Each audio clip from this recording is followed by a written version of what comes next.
ሰላም ጤና ይስጥልን የተከበራችሁና የተወደዳችሁ የጣና ቴሌቪዥን ቤተሰቦች እንደምን ዋላችሁ። አክብሮታዊ ሰላምታችን በያላችሁበት ሁሉ ይድረሳችሁ እያልን የሐምሌ 27 ቀን 2018 ዓ.ም የጣና ቴሌቪዥን የሰዓቱን ዜናዎች ርዕሶቹን አስቀድመን እናስደምጣችኋለን። ፋኖ የወታደራዊ ሳይንስና የአመራር ጥበብ ስልጠና አካሂዷል። የአማራ ፋኖ ብሔራዊ ንቅናቄ ጎንደር ጠቅላይ ግዛት በላይ ዘለቀ ዕዝ ሜጀር ጄኔራል ቫንታባት አንደኛ ኮር ጉና ክፍለ ጦር ስራ አስፈጻሚ በስሩ ላሉት ለስቴዴንሳ ብርጌድና ለሀገረ ቢዘን ብርጌድ ከሻለቃ መሪ በላይ ለሚገኙ አመራሮች ለተከታታይ ቀናት የሰጠውን የአመራር ጥበብ ብቃት ስልጠና ማጠናቀቁን አስታውቋል። የስልጠናውን የትኩረት አቅጣጫ ይዘነዋል። ፋኖ ወታደራዊ አደረጃጀቱን የማዘመንና የማሳደግ ተግባሩን አጠናክሮ ቀጥሏል። በታሪካዊው ካራ ምሽግ ስም ካራ ምሽግ ብርጌድ የአርበኞች ጦር መመስረቱ ታውቋል። በየት ቀጠና ነው? ዜናችን ያስደምጣችኋል። አማራነትን በቃል ሳይሆን በደማቸው ጽፈው ያለፉት እንቁዎች የአማራ ሕዝብ ድህረ 1983 የስርዓት ለውጥ መፈጠሩን ተከትሎ ተከታታይና ህልቆ መሳፍርት ግፎችን እያስተናገደ ይገኛል። ይህ የህዝብ እልቂት ከዚህ በላይ ሊቀጥል አይገባም ብሎ የተነሳ የአማራ ፋኖ በደሙና በላቡ የአማራን ሕዝብ ተራዛሚ መከራ ለማሳጠር ብርቱ ትግል እያካሄደ ውድ ዋጋም እየከፈለ መሆኑ የሚታወቅ ነው። በጎንደር ታሪክ ጽፈው ያለፉትን አርበኞች መስዋዕትነት የተመለከተ ሰፊ ዘገባ ይዘናል። የኤርትራ ኃይል ወደ ኢትዮጵያ ምድር ዘልቆ ገብቷል። ህወሓትም አቀባበል አድርጎለታል። እጅግ በርካታ የህወሓት ኃይል በራያ በኩል ተጠግቷል። የትግራይ ወጣትና ባለሀብት በየብስና በአየር ከትግራይ ምድር በገፍ እየወጣ ነው። በሰሜን ምዕራብ ኢትዮጵያ በሱዳን ድንበር በአማራ መሬት ሸረሪና ላይ የነበረው ውጊያ ቀዝቀዝ ቢልም ውጥረቱ ግን እንደቀጠለ ነው። ባዲና ፈሳጅ ጀምሯል። በርካታ ፖሊስና ሚልሻ የገቡበት ጠፍቷል። ትኩስ መረጃዎችን ይዘናል። በዓለም አቀፍ ዜናችን ትራምፕ ጦርነቱን እንዲቆም አዘዋል። የሩሲያና ዩክሬን ጦርነት አዲስ ምዕራፍ ላይ ደርሷል። ሞስኮ በሽብር ጥቃት ተነጣለች። በዝርዝር የምንመለከተው ዓለም አቀፍ ትኩረታችን ነው። እነዚህንና ሌሎች ዜናዎችን አካተናል። እስከ ፍጻሜው አብራችሁን እንድትቆዩ እየጋበዘን ወደ ዝርዝር ዜናዎቹ እናልፋለን።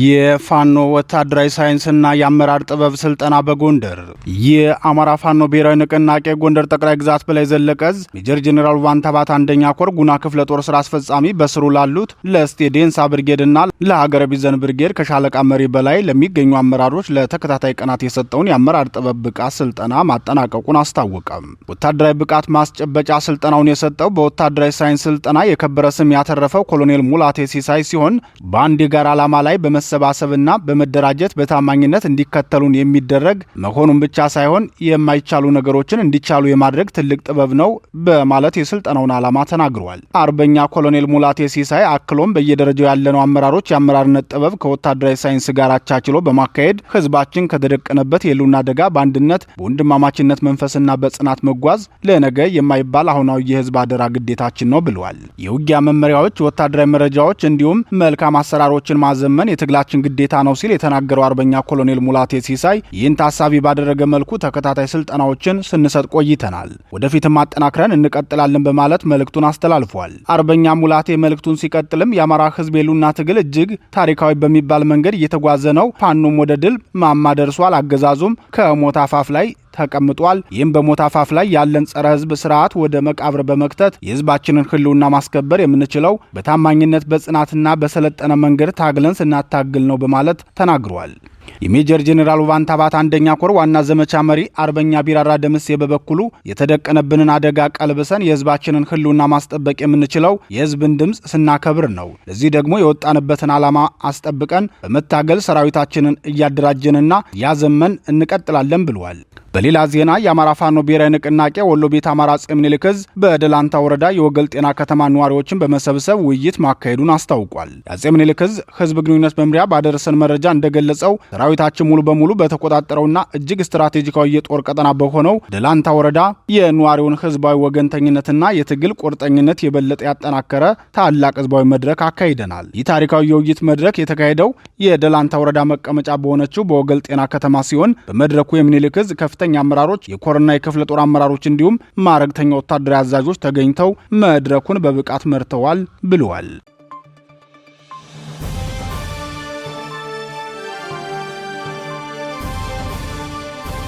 የኤርትራ ኃይል ወደ ኢትዮጵያ ምድር ዘልቆ ገባም። ህወሓትም አቀባበል አድርጎለታል። እጅግ በርካታ የህወሓት ኃይል በራያ በኩል ተጠግቷል። የትግራይ ወጣትና ባለሀብት በየብስና በአየር ከትግራይ ምድር በገፍ እየወጣ ነው። በሰሜን ምዕራብ ኢትዮጵያ በሱዳን ድንበር በአማራ መሬት ሸረሪና ላይ የነበረው ውጊያ ቀዝቀዝ ቢልም ውጥረቱ ግን እንደቀጠለ ነው ተብሏል። ሸረሪና ላይ ላለፉት 6 ዓመታት ኮንክሪት ምሽግ ሰርቶ የነበረው ትነግ ክፉኛ ተመቶ ወደ ሱዳን መግባቱን ዓለም አቀፍ ሚዲያዎች አረጋግጠዋል። በማይካድራ ንጹሃን አማራን ጨፍጭፈው በስደተኛ መልክ በዚሁ አካባቢ ሰፍሮ የነበሩ ሲቪልና እንዲሁም አርሚ 7 የተባለው የህወሓት ደጋፊ አካባቢውን ለቀው ወደ ሱዳን መግባታቸውን ቲአርቲ ወርልድ አረጋግጧል። ይህ በድንገት የተቀሰቀሰው ወታደራዊ ግጭት በአካባቢው ነዋሪዎች ላይ ከፍተኛ ድንጋጤ የፈጠረ ሲሆን በርካቶች ህይወታቸውን ለማትረፍ ድንበር አቋርጠው ወደ ጎረቤት ሱዳን መግባታቸውን ነው ቲአርቲ ወርልድ የዜና ምንጭ ዘገበው። በርካታ ታጣቂዎችም ቆስለው ሕክምና ሲያገኙ ተመልክቻለሁ ሲል ዘገባው ያመለክታል። ሱዳን በራሷ ከባድ የእርስ በርስ ጦርነትና በሰብአዊ ቀውስ ውስጥ በምትገኝበት በዚህ ወቅት ከኢትዮጵያ የሚጎርፈው ተጨማሪ ስደተኛ የቀጠናውን የጂኦፖለቲካና ማህበራዊ ቀውስ ይበልጥ ሊያባብሰው እንደሚችልም ተዘግቧል። እንደተለመደው ትኩረትና ኃይልን ለመበተን የህወሓት ወራሪ ቡድን ታንኮችንና በተሽከርካሪ ላይ የተገጠሙ ዙ-23 ጸረ አውሮፕላን መድፎችን ጨምሮ ከባድ ጦር መሳሪያዎችን ይዞ ወደ ራያ ግንባር እያዘዋወረ መሆኑን የዓይን እማኞች ተናግረዋል። ይህ ብቻ አይደለም፣ ወራሪው ኃይል የትራንስፖርት እንቅስቃሴንም አግዷል። ባለማጣ ኮረምና መሆኒ ቀጠናዎች ከዛሬ ሐምሌ 27 2018 ዓ.ም ጀምሮ የሲቪል ተሽከርካሪዎች እንቅስቃሴው በህወሓት ጦር ሙሉ በሙሉ መታገዱ ነው የተሰማው። በአካባቢው ነዋሪ ከባድ ውጊያ ሊቀሰቀስ ይችላል በሚል ስጋት አካባቢውን ለቀው ወደ ወልዲያና ቆቦ ጭምር የተሰደዱ አማራዎች በርካታ ናቸው ተብሏል። በሌላ በኩል የሲቪል እንቅስቃሴ መታገዱን ተከትሎ የህወሓት ታጣቂ ንብረታቸውን ለአካባቢው ነዋሪዎች በአደራ እያስረከቡ ወይም በርካሽ በመሸጥ ወደ ግንባር እንዲገቡ መታዘዛቸውን ከስፍራ ምንጮች ጠቁመዋል።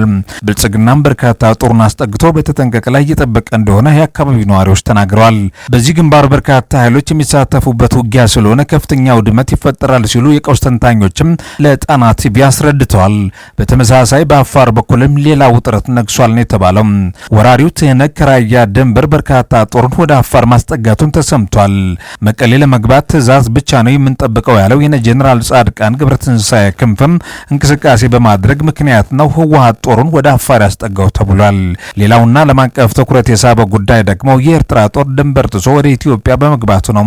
በትግራይ ክልል በኩልም አቀባበል ተደርጎለታል ነው የተባለው። በትግራይ ክልል በጉሎም ከዳ ወረዳ ዝባን ጹሃ በተባለ ስፍራ የኤርትራ ሰራዊትና ወታደራዊ መሪዎች በህወሓት አቀባበል ሲደረግላቸው የሚያሳየው ተንቀሳቃሽ ምስል ለጣና ቲቪ ደርሷል። እንደ ተጨማሪ የጣና ቲቪ መረጃዎች ከሆነ በአካባቢው በጋራ ወታደራዊ ቅስቀሳም ተካሂዷል ነው የተባለው። የኤርትራ ሰራዊት በይፋ ሲጨፍሩም ተመልክተናል። በሌላ በኩል በዚህ አካባቢ በብልጽግናው መንግስት የድሮን አሰሳ መካሄዱ ዓለም አቀፋዊ ትኩረትንም ስቧል። በአማራና በትግራይ ድንበር በተፈጠረው ውጥረት ደግሞ አማራ ክልል ብአዴን አዲስ መልመላና ፈሳ ማድረግ መጀመሩም ተሰምቷል። በርካታ ሚኒሻና ህዝባዊ ፖሊስ አባላትም ወደ ወልቃይት ጠገዴ ሰቲት ሁመራ በግዳጅ ተወስደዋል የተባለው። ከግዳጁ በመጥፋት በርካታ ሚኒሻና የፖሊስ አባላትም የፋኖን ጦር ተቀላቅለዋል። በላይ ጋይንት ወረዳ 6 የፖሊስ አባላት ጠፍተው ፋኖን መቀላቀላቸው መረጃ ምንጮች የገለጹ ሲሆን ብዛት ያላቸው ሚኒሻ አባላትም የገቡበት አልታወቅም ነው የተባለው። ከቀናት በፊት በዚሁ አካባቢ የወረዳው ባለስልጣናት በርካታ ቁጥር ያላቸው ታጣቂዎችን አስከትሎ ፋኖን መቀላቀሉ መዘገባችን ይታወሳል።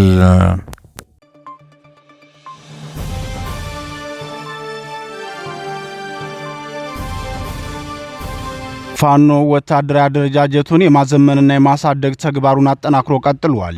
በታሪካዊው ካራ ምሽግ ስም ካራ ምሽግ ብርጌድ የአርበኞች ጦር መመስረቱ ታውቋል። ዛሬ ሐምሌ 27 ቀን 2018 ዓ.ም በአፋብኃኝ ሸዋ ጠቅላይ ግዛት አሳምነው ዕዝ በአጼ አምደ ጽዮን ኮር የአጼ ዳዊት ክፍለ ጦር በሚንቀሳቀስበት ቀጠና ካራ ምሽግ ብርጌድ የአርበኞች ጦር ሰራዊት በይፋ መመስረቱን የአጼ አምደ ጽዮን ኮር ሚዲያና ኮሙኒኬሽን ክፍል በምስል በተደገፈ የግንባር መረጃው ለጣና ቴሌቪዥን አሳውቋል። በሸዋ ጠቅላይ ግዛት መራቤቴ አውራጃ ሬማ ክላስተር በተካሄደው በዚህ የምስረታ ስነ ስርዓት ላይ የአፋብኃኝ ሸዋ ጠቅላይ ግዛት አሳምነው ዕዝ ከፍተኛ አመራሮች፣ የአጼ ዳዊት ክፍለ ጦር አመራሮች፣ የክላስተርና የቀበሌ አመራሮች እንዲሁም ጥሪ የተደረገላቸው ልዩ ልዩ ተጋባዥ እንግዶች በተገኙበት ብርጌዱ ተመስርቷል ያለው እዙ በዚሁ የምስረታ መድረክ ላይ የሰራዊቱን የውስጥ አደረጃጀት፣ ወቅታዊ ቀጠናዊና ጂኦፖለቲካዊ ሁኔታዎችን፣ የሰራዊቱን የስነ ልቦና ዝግጅት እንዲሁም የወደፊት የትግል አቅጣጫዎችን አስመልክቶ በየደረጃው ከሚገኙ አመራሮች ሰፊ ምክረ ሐሳቦች ተነስተው የጋራ ውይይት ተደርጎባቸዋል ብለዋል። ውይይቱ ውይይቱን ተከትሎ አዲስ የተመሰረተው የካራ ምሽግ ብርጌድ በተሟላ አደረጃጀት ወደ ስምሪት መግባቱን ያመላከተው የኮር መረጃ ለብርጌዱ የኮማንድ አመራሮችም ተመርጦ መርሃ ግብሩ በነባር ቱባ ባህልና ኪነት ልዩ አዝናኝ ጽሑፎች ሊጠናቀቅ ችሏል ሲል ገልጿል። ከመደበኛው የፋኖ ጦር በተጓዳኝ አባት አርበኞችን ጦር በማደራጀት ለትግሉ ትልቅ አቅም እንዲሆኑ በመስራት በኩል አፋብኃ ሸዋ ጠቅላይ ግዛት አሳምነው ዕዝ ቀዳሚው ነው። ይህ ተግባሩም ብልጽግናው ሚልሻ በማድረግ ለመስራት ያቀደውን አማራን በአማራ የማጫረስ ተግባር አክሽፎታል ሲሉ ወታደራዊ ተንታኞች መግለጻቸው ይታወሳል። እዙ በመጨረሻም የተሰየሙት አመራሮች ህዝቡንና አካባቢያቸውን በቅንነት በታማኝነት በፍትሐዊነትና በጽናት ለማገልገል በህዝቡ ፊት ቃለ መሐላ ፈጽመዋል ብሏል።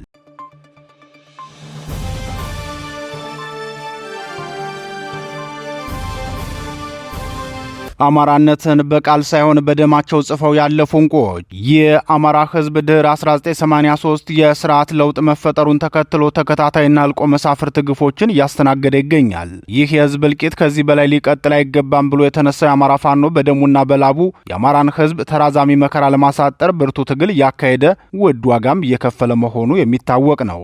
የአማራን ህዝብ ከቁጥር ማጉደል፣ ከማዕድ መቀነስ፣ ከርስት ማሳነስና ከክብርን በታች ማድረግን ዓላማ አድርገው የተነሱ ሁለት ተናባቢ ጠላቶቹ ማለትም ኦህዴድ ብልጽግናና ጥንተ ጠላት ህወሓት ቀን አልፎ ቀን በመጣ ቁጥር የጠላቻቸውን ማስፈጸሚያ ፖሊሲ ከመተግበር ወደ ኋላ ብለው አያውቁም። የአማራ ፋኖ መርህ መርና በአንድነት ለአንድ ዓላማ ተማምኖ ትግል ማድረጉ ይህንን ክፉ እቅዳቸውን እንደሚያከሽፍባቸው ሲረዱ ደግሞ የፋኖን አንድነት እውን እንዳይሆን የተለያዩ ስልቶችን በመጠቀም ትግሉን ሲያጓትቱ ቆይተዋል። የአማራ ፋኖ ትግል አንድነቱ ከዘገየባቸው ቀጠናዎች መካከል አንዱ ደግሞ የጎንደር ጠቅላይ ግዛት ይገኝበታል። የጎንደር ፋኖ አንድ ባለመሆኑ ምክንያት ደግሞ የፋኖን ትግል በሶስት አቅጣጫ የሚያዋክበው ኃይል ሊነሳበት ችሏል። የመጀመሪያው ጥቃት ህወሓት በሰርጎ ገብ ተላላኪዎቹ የሚፈጽመው ሲሆን፣ ሌላው ግንባር ደግሞ ብልጽግና ቀለብና ባሩድ አስታጥቆ በላከው ነፍሰ በላ ሰራዊቱ የሚፈጽመው ጥቃት ነው። ሶስተኛውና አደገኛው ግንባር ግን በፋኖ መካከል የተፈጠረው የእርስ በርስ ውጊያ ቀጠናውን ለትርምስ፣ ህዝብን ለስቃይ፣ ታጋዩንም ተስፋ ለማስቆረጥ ሲዳርገው ቆይቷል። ይህ ሁኔታ እስከየት ያደርሰናል ብለው በቁጭት የተነሱ ጥቂት የማይባሉ እውነተኛ የህዝብ ልጆች ደግሞ መሪዎቻቸውንና ሰራዊቱን ጎትጉተው የፋኖን አንድነት እውን እንዲሆን አደረጉ። አንዳንዶቹ በአንድነቱ ዋዜማ በክብር ሲወድቁ እንደ አርበኛ ጌታሰው በሬ፣ አርበኛ ተመስገን አብርሃም፣ አርበኛ ማኑኤል ተፈራ፣ አርበኛ ሳሌ አስራት ወይም ቄሴ እና ሌሎች ደግሞ የአንድነቱን ህብስት እንደቆረሱ ሳይጎርሱት በክብር ተሰውተዋል። የአማራ ፋኖ ብሔራዊ ንቅናቄ ጎንደር ጠቅላይ ግዛት በላይ ዘለቀ ዕዝ በቅርቡ ሁሉን አሳታፊና አካታች የሆነ ታሪካዊ የአንድነት ምስረታ ማካሄዱ ይታወሳል። በዚያ የአንድነት ምስረታው ማብሰሪያ መግለጫ ላይም የሚታገልበትን ዓላማ ግልጽ በሆነ ቋንቋ ሲያስቀምጥ ህወሓትና ተላላኪዎቹ በእጅጉ ተቆጡ። ሰይጣን የፈጣሪን ተከታዮች ሲያይ እንደሚቆጣው እነሱም በዚያ መጠን ቁጣቸውን ገለጹ። ተቆጥተውም አልቀሩም። የአማራን ህዝብ መከራ ለማሳጠር የጎንደርን ፋኖ አንድነት ያመጡ ታጋዮች መወገድ አለባቸው ብለው የሴራና የክፋት እቅዳቸውን ወጥነው ተነሱ።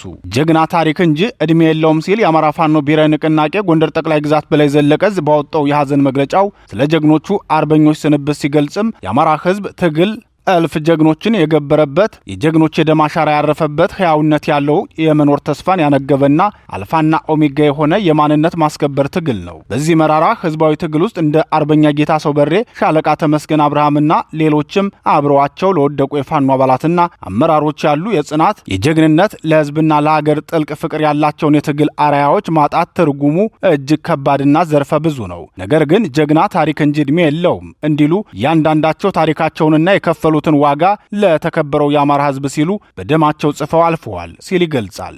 አርበኛ ጌታሰው በሬ በመናገሻ ጎንደር ከተማ ተወልዶ መደበኛ ትምህርቱን በሚገባ ተከታትሎ በጅግጅጋ ዩኒቨርሲቲ በኮምፒውተር ሳይንስ ተምሮ በከፍተኛ ማዕረግ የተመረቀ የቀለም ቀንድ ነበር። ከጥብቅ ሃይማኖታዊ ስርዓት ተከታይ ቤተሰብ የተገኘው አርበኛ ጌታሰው በሬ በህይወት ጉዞውም መርህ፣ ዲሲፕሊን፣ የበዛ ስነ ስርዓት፣ ሰው አክባሪነትና ለአደራ መታመን የህይወቱ ቁልፍ መመሪያዎቹ ነበሩ።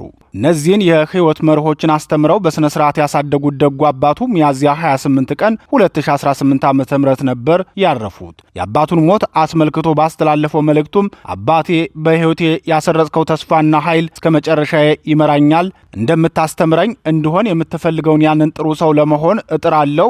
በአካል ብትርቀኝም መንፈስህ አይለየኝም። በልቤ ለዘላለም ትኖራለህ። በእንባዬ ውስጥ ፍቅርህን እሸከማለሁ። እስከምንገናኝ ድረስ ሰላምተኛ አባቴ እወድ እወድሃለሁ እና ሁልጊዜ እናፍቅሃለሁ ሲል ነበር የገለጸው። የአባቱ ናፍቆት ምን ያህል እንደከበደው ማሳያው አባቱ ባረፉ በ88ኛ ቀናቸው ተከትሏቸው መሄዱ ነው። ጀብደኛው አርበኛ ተመስገን አብርሃም በበኩሉ የልጅ አዋቂ፣ አስተዋይ፣ ደፋር፣ ጀግናና የበዛ የዋህነት የተላበሰ ወጣት ነበር። በአማራ ልዩ ኃይል አባልነት የዲሽቃ ተኳሽ የነበረው ትሁቱ አርበኛ ተመስገን አብርሃም የሻለቃ ማረግተኛ የነበረ ሲሆን ከቄሳር ሹመት ይልቅ የህዝቤ እልቂት ያሳስበኛል ብሎ ለአማራ ህዝብ የትግል አደራ ታምኖ ወደ ትግል የገባ የቁርጥ ቀን ልጅ ነበር። ውጊያ ላይ ፍርሃት አልባ መሆኑን ለመግለጽ ልበደንዳና የሚል ስም የተሰጠው አስተዋዩ የተራራው ራስ ጉና ክፍለ ጦር ዋና አዛዥ አርበኛ ተመስገን አብርሃምም ሆነ በሁለት በኩል የተሳለ ሰይፍ የሚባለው አርበኛ ጌታሰው በሬ ለአማራ ህዝብ ህልውና ሲሉ ለትግል ከወጡበት ጊዜ ጀምሮ በክብር እስከተሰዉበት ሐምሌ 26 ቀን 2018 ዓ.ም ድረስ በትግል አጋሮቻቸው የተወደዱ፣ በቀጠናዎቻቸው በሚንቀሳቀስ የጠላት ኃይል የተፈሩ፣ ወልዶ ባሳደጋቸው ማህበረሰብ ዘንድ ደግሞ የተመሰገኑ ታማኝ የህዝብ ልጆች ነበሩ። ሁለቱ ታማኝ ታጋዮችና አብረዋቸው የተሰዉት የፋኖ አመራሮችና አባላት በትግል ውስጥ እልፍ ጀብዶችን የፈጸሙ ሁለገብና ባለ ሁለት ወገን ሚና የነበራቸው ጀግኖች እንደነበሩ ድርጅታቸው ጎንደር ጠቅላይ ግዛት በላይ ዘለቀ ዕዝ በኩራት ይመሰክርላቸዋል። በተዋጊነታቸው እንደ ማንኛውም የአማራ ልጅ ጀግና በግንባር ተሰልፈው እስከ መጨረሻው የሚፋለሙ የቁርጥ ቀን ተዋጊዎች ሲሆኑ በአዋጊነታቸው ደግሞ የጦር መሪነትንና ወታደራዊ ስልትን ከቀደሙት የቁርጥ ቀን የፋኖ መሪዎች ከአርበኛው ባንታባተና ከአርበኛ ከፍ ያለው ደሴ በብቃት የተማሩና የቀሰሙ ነበሩ ሲል ለጀግኖቹ ሰማዕታት ምስክርነቱን የሚሰጠው የጎንደር ጠቅላይ ግዛት በላይ ዘለቀ ዕዝ በጅግጅጋ ዩኒቨርሲቲ በኮምፒውተር ሳይንስ ትምህርት ዘርፍ ተመርቆ የወጣው አርበኛ ጌታሰው በሬ በጎንደር ከተማ ህዝባዊ እንቅስቃሴዎች ውስጥ ጉልህና አሸናፊ ድርሻ የነበረው የወቅቱ ንቁ ታጋይ ነበር። ፖለቲካን ከውትድርና ሳይንስ ጋር አጣምሮ የያዘው ይህ አርበኛ በነበረው ከፍተኛ ወታደራዊ ስልትና የፖለቲካ ብቃት የአፋብን ጎንደር ጠቅላይ ግዛት በላይ ዘለቀ ዕዝ የስልጠና መምሪያ ኃላፊ ሆኖ በማገልገል ሰራዊቱን በእውቀትና በስልት እንዲያንጽ ተመድቦ ነበር በማለት የታማኙና አደራ ተቀባዩን አርበኛ ጌታሰው በሬን የትግል ጉዞ ይገልጸዋል። የጎንደር ፋኖ አንድ እንዲሆን አርበኛ ጌታሰው በሬ የተጫወተው በጎ ሚና በታጋዩ ዘንድ ላፍታም የሚዘነጋ አይደለም። ራሱ አርበኛ ጌታሰው ሲናገርም የጎንደር ፋኖን አንድነት ለማምጣት ብዙ ውጣ ውረድ እና ብዙ ዋጋ ከፍለናል። የብልጽግናን፣ የህወሓትን፣ የባዲንን እንዲሁም ራሱን ሟ እያለ የሚጠራው ድብቅ አጀንዳ የተሸከሙ ከግለሰብ እስከ ተቋም በውስጣችን ተሰግዝገው ጸረ ትግል ሲያደርጉና እያደረጉ ያሉ ግሪሳዎችን ሁሉ እኩይ ዓላማቸውን እየተጋፈጥን አሁን ከደረስንበት ደረጃ ደርሰናል። ከዚህ ደረጃ ለመድረስ ከቋራው ጉባኤ እስከ እብን 10 በምትገኘው ቋሊሳ ከተማ ድረስ ተጉዘን እየተደረገ ባለው ጉባኤ አንድነታችን ለመስራት ባደረግነው እንቅስቃሴ ብዙ እንቁ ወንድሞቻችን ገብረናል። እነ አርበኛ አማራ አሸነፍን ጨምሮ ሌሎች አርበኞች ለአንድነት ስራ የተንቀሳቀሱ አመራሮችን ለመጠበቅ ሲሉ ውድ ህይወታቸውን ገብረውልን አልፈዋል በማለት በጎንደር ፋኖ ላይ የተዘረጋውን የሴራ እጅ ብዛትና ለአንድነቱ ምስረታ የተደረገውን ትግል ገልጾ ነበር። ብዙ እንቁዎችን ያጣንበትን አንድነት በሐቅ በጽናት በመተማመን በመግባባት በመደማመጥ የቀጣይ ጉዟችን የተቃና እንዲሆን እያንዳንዱን ነገር ነቅሰን በማውጣት መፍትሄዎችን በማበጀት ቤታችን አጽንተን ለመጓዝ ስራዎችን አጠናቀናል። አለት ላይ የተሰራ ቤት አይናወጥም ሲል የጎንደር ፋኖን አንድነት ምስረታ የገለጸው አርበኛ ጌታሰው በሬ በተለይም የጎንደር አንድነት እውን ሲሆን ወንድሜ ውባንታባተ ላፍታ ቀና ብሎ ቢያየው በማለት በቁጭት በሰጠው አስተያየቱ ደግሞ ድንግል ማርያም በምታውቀው እኔ የአማራ ህዝብ ታጋይ እንጂ የማንም ትግል ሻጭ ወታደር አይደለሁም ይል ነበር። ሜጀር ጄኔራል ውባንታባተ አንተ የምትፈልገውን አንድነት እውን አድርገናል። አጽንተን ለመሄድ ያንተን ታማኝነት፣ ወኔና ቁርጠኝነት መርሃችን አድርገን ለህዝባችን ታምነን እንቀጥላለን ነበር ያለው። በዚህ ደረጃ እጅግ ታማኝ፣ ጽኑ፣ አደራ ተቀባይና አንድነትን ፈላጊ የነበረው ለአንድነት ምስረታውም በወንድሞቹ አስከሬን ላይ ተረማምዶ አንድነትን ያጸናው አርበኛ ጌታሰው በሬ በትናንትናው ዕለት በክብር ተሰውቷል። የአርበኛውን በክብር መውደቅ አስመልክቶ የጎንደር ጠቅላይ ግዛት በላይ ዘለቀ ዕዝ ሲገልጽም አርበኛ ጌታሰው በሬ አንድነቱን ጨርሶ በእንቅስቃሴ ላይ ያለ በጸረ አንድነት ኃይሎች በተቃጣበት ጥቃት ወንድሞቹን ተከላክሎ ከጓዶቹ ጋር አብሮ መስዋዕትነትን ከፍሏል ሲል ተናግሯል። በሌላ በኩል ቀደም ሲል በክልሉ ልዩ ኃይል ውስጥ በነበረው የዲሽቃ ተኳሽነት የላቀ የውጊያ ማዕረግና የታወቀ ጀብደኝነት የሚታወቀው ሻለቃ ተመስገን አብርሃም በበኩሉ አገዛዙ የአማራ ልዩ ኃይልን በበተነበት ወቅት የፋኖ አደረጃጀት አደረጃጀት እንዲጎለብትና ወደ ተደራጀ የህዝብ ሰራዊትነት እንዲሸጋገር የመሪነትና የግንባር ቀደምትነት ድርሻውን በመወጣት በቀጠናው ለተፈጠረው ሚዛን አስጠባቂ ሰራዊት ይገነባ ዘንድ አይተኬ የላቅ አሻራውን አስቀምጦ አልፏል። እነዚህ አርበኞች ያደራጁትን ወታደር በእውቀት ባካበቱት ልምድና በተፈጥሮ በታደሉት የማስተዋል ብቃት አዋህደው የጦር ስልቶችን በማቀናጀት የላቀ መሪነታቸውን አስመስክረዋል። በዚህም የጥንካሬያቸውና የልዩ አመራር ብቃት ማረጋገጫ በሆነው የፋኖ ትግል ውስጥ ከአባልነት እስከ አመራርነት ድረስ በመመደብ ሰራዊቱን በላቀ ዲሲፕሊን በሁለገብ እውቀትና ብቃት መምራት ችለዋል። አንድነት ናፋቂ የነበሩት እነዚህ የጦር አዛዦችና አመራሮች የጎንደር ፋኖ አንድነት እንዲመጣ በቀጠናው ያደረጉት በጎ አስተዋጽኦ እጅግ አስተውሎትን የተላበሰና አሻጋሪ አመራርነት ነበር። አርበኛ ጌታሰው በሬ፣ ሻለቃ ተመስገን አብርሃምና ከእነርሱ ጋር በጀግንነት የወደቁት የፋኖ አባላትና አመራሮች በሙሉ አንደበተ ቁጥብ፣ ትሁት፣ ንግግራቸው የታሰበበትና በተግባር የሚያምኑ ሁለገብ መሪዎች ነበሩ። የጀግንነታቸውን ታሪክ በቃላት ሳይሆን በውጊያ ሜዳ ላይ በሚጽፏቸው እውነተኛ ገድሎች የሚናገሩ፣ ለትግል አጋሮቻቸው አለኝታ፣ ለጠላቶቻቸው ደግሞ የማይበገር አጥር ሆነው ያለፉ ሕያው የታሪክ ማህደሮች ናቸው።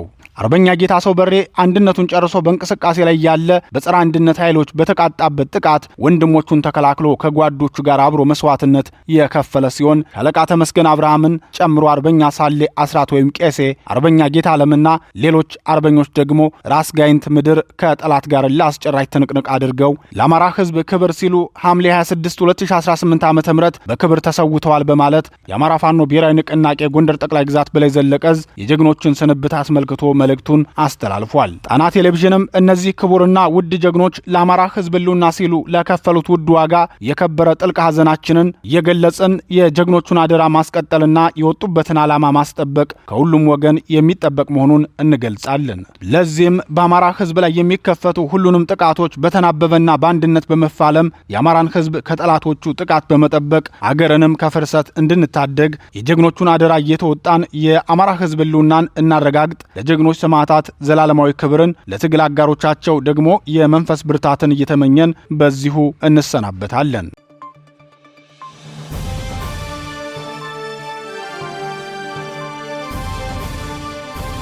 ትራምፕ በኢራን ላይ ሊያደርጉት የነበረውን ጦርነት እንዲቆም አዘዙ። በሩሲያና ዩክሬን መካከል እየተደረገ ያለው ጦርነት ሌላ ምዕራፍ ላይ ደርሷል።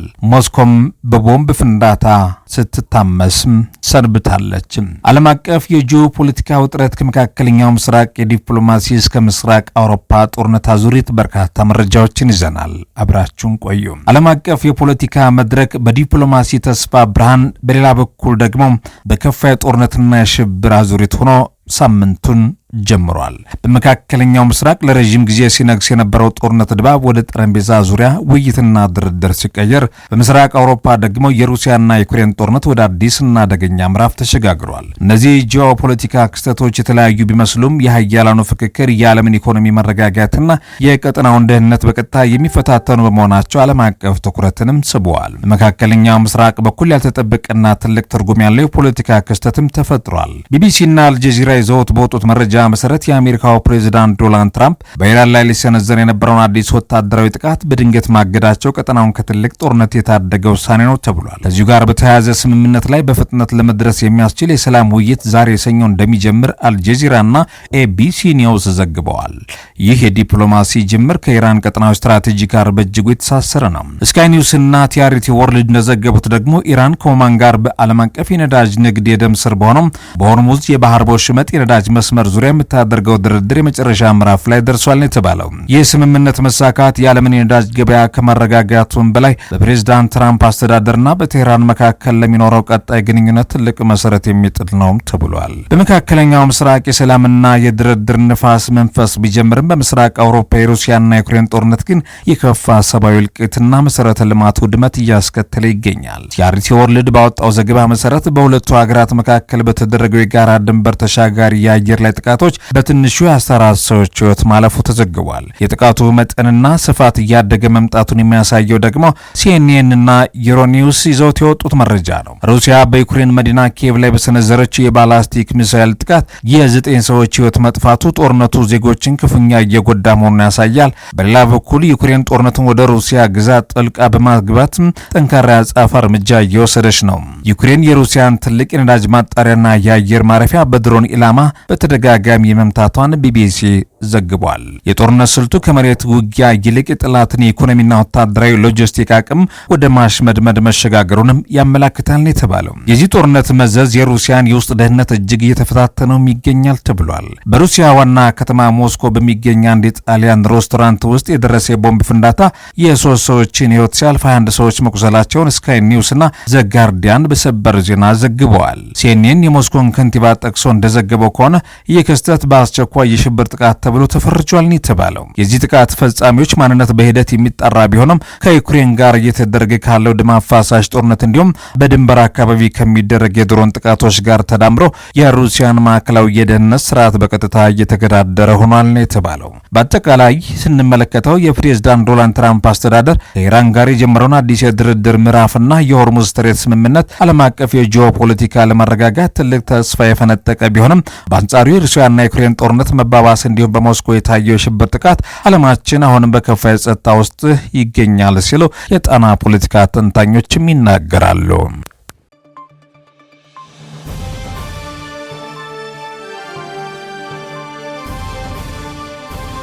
የተወደዳችሁና የተከበራችሁ የጣና ቴሌቪዥን አድማጭ ተመልካቾቻችን የሰዓቱ ዜናችን የተከታተላችሁትን ይመስል ነበር። በምሽቱ የጣና ዜና ወጃችን እስከምንገናኝ በዚሁ ተሰናበትን። ጤና ይስጥልን።